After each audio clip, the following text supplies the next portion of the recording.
पाठ 13 चंद्र बिंदु। बच्चों, आज हम एक नया प्रयोग सीखने वाले हैं। वह है चंद्र बिंदु। चंद्र बिंदु को चंद्र के चिन्ह से लिखा जाता है। चंद्र बिंदु का प्रयोग केवल आ की मात्रा व ऊ की मात्रा के साथ होता है। किसी अन्य मात्रा के साथ इसका प्रयोग नहीं किया जा सकता।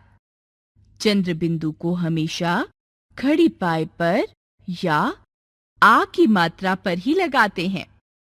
आइए अब इस मजेदार कविता से चंद्र बिंदु के प्रयोग को समझें। आंख मिचौली मिलकर खेले आंख मिचौली। आंगन आंगन टोली टोली मिलकर खेले आंख मिचौली। माँ के आंचल में छिप जाऊं, तुम सब ढूंढो मैं ना पाऊं। सब संग करें हम ठिठोली, मिलकर खेलें आंख मिचौली। यह कविता आपको कैसी लगी? बहुत अच्छी। अब आप बताइए, इस कविता में किन किन शब्दों पर चंद्र बिंदु हैं? उन्हें बोलकर छांटिए। आंख, आंगन, माँ, आंचल, जाऊं, ढूंढो, पाऊं। आइए चंद्र बिंदु वाले कुछ शब्द सीखें।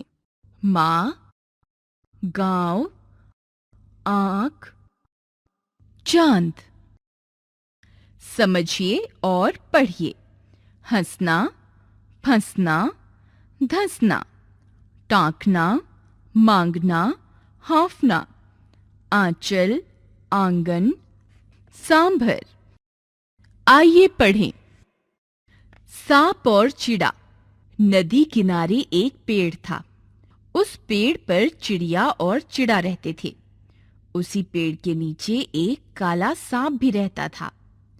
एक बार चिड़िया ने 5 अंडे दिए। एक दिन सांप पेड़ पर चढ़ गया। उसने घोंसले में झांका। वह एक अंडे को उठाने ही वाला था कि चिड़ा चिड़िया वहां आ गई। सांप वहां से भाग गया।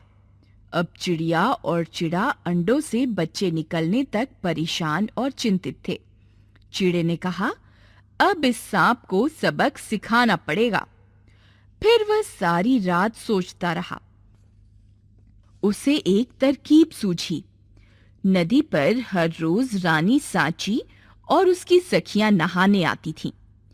चिड़ा नदी के किनारे पहुंचा। उसने रानी सांची का मोतियों वाला कीमती हार उठाकर सांप के बिल में डाल दिया। रानी सांची और उसकी सखियां नहाकर निकली। रानी ने यहां वहां देखा, उसे हार दिखाई नहीं दिया। उसने सिपाहियों से कहा, देखो मेरा हार कहाँ गया? यहां पर जरूर कोई है, आसपास ढूंढो। सिपाही हार ढूंढते हुए सांप के बिल के पास पहुंचे। वहां हार का कुछ भाग बाहर दिखाई दे रहा था। वे सांप के बिल से हार निकालने लगे। तभी सांप ने अपना मुंह बाहर निकाला।